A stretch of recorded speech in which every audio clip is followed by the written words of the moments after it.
The thing in your hand right now is hiding a tiny camera, one that takes thousands of photos every single second. And it's all just to move this little arrow around your screen. Sounds crazy, right? But the way a mouse actually works is way more clever than you'd ever guess. In the next few minutes, you're going to open up a computer mouse and see exactly what's inside. The light, the camera, the brain, all of it. Step by step, super simple. Fair warning, you'll never look at your mouse the same way again. Let's get into it.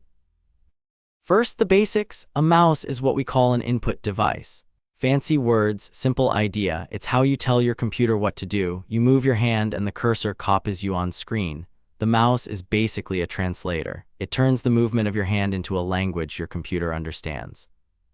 And here's a fun one. Why do we even call it a mouse? Look at the early ones. A small rounded body with a long cable coming out of the back. A little body, a long tail. It looked just like a mouse. The name stuck and we've used it ever since. Believe it or not, the mouse is older than you'd think. Back in the 1960s, an engineer named Douglas Engelbart built the very first one out of a carved block of wood with a single button and two metal wheels underneath. In 1968, he showed it to the world in a famous demo, and it changed computers forever.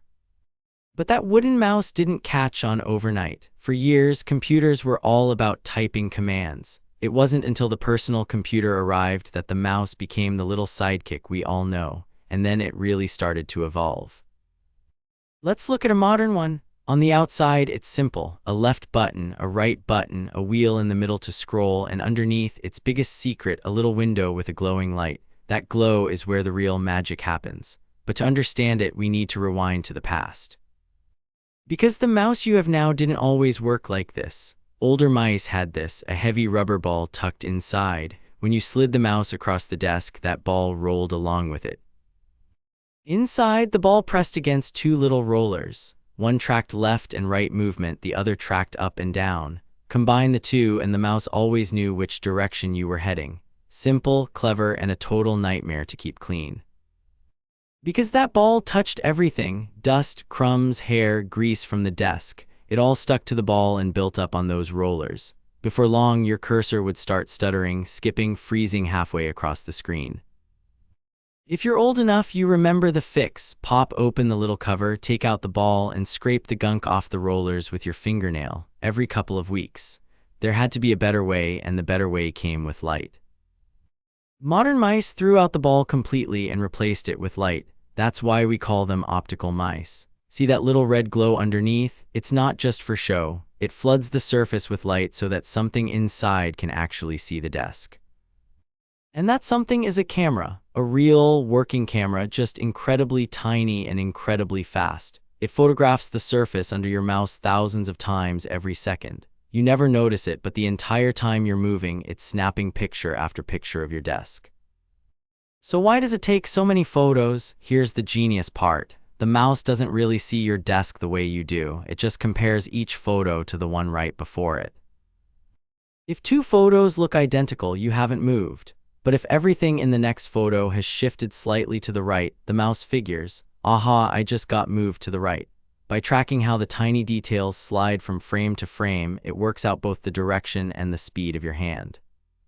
And it does this fast, thousands of comparisons every second, faster than you could ever notice. That's why the cursor feels glued to your hand. There's basically no delay between you moving and the arrow moving. Now, you've probably heard gamers argue about a mouse's DPI. This is exactly what it measures, how far the cursor travels for every little bit your hand moves. High DPI, super sensitive, a tiny flick sends the cursor flying. Low DPI, slow and precise. There's a second number gamers obsess over, polling rate. That's how often the mouse reports back to the computer. A cheap mouse might check in 125 times a second. A gaming mouse, 1,000 times a second or even more. The faster it reports, the smoother and more instant it feels.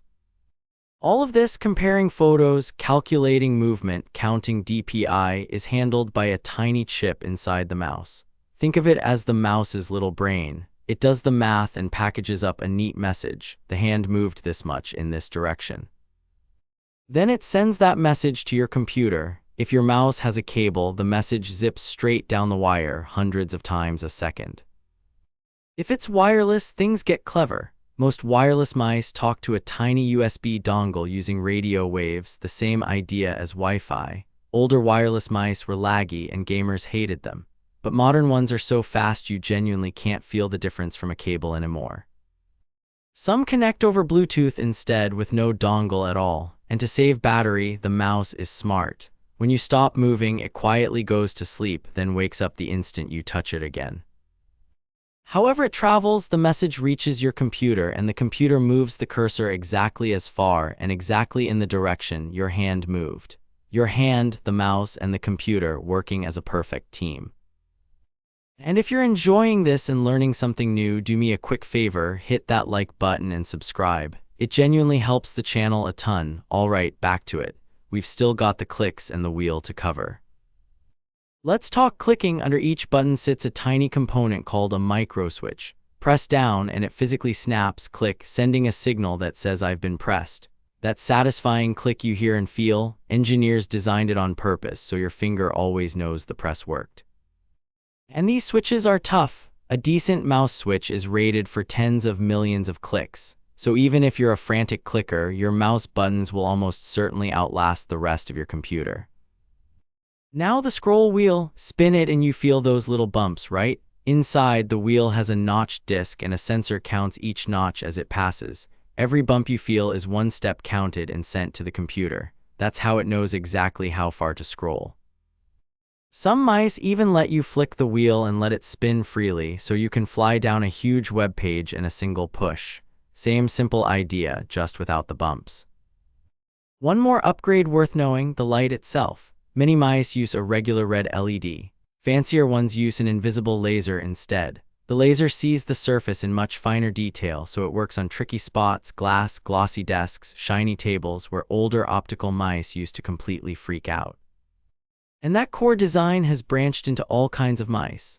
Lightweight gaming mice built for speed, vertical and ergonomic mice shaped to save your wrist, trackballs where the ball is back but on top where dust can't ruin it, tiny travel mice for your laptop bag, same brain inside, different body. So let's recap what's really sitting in your hand: a light to see the surface, a camera firing thousands of photos a second, a little brain comparing them and doing the math, and a radio or a wire reporting it all to your computer over and over every single second.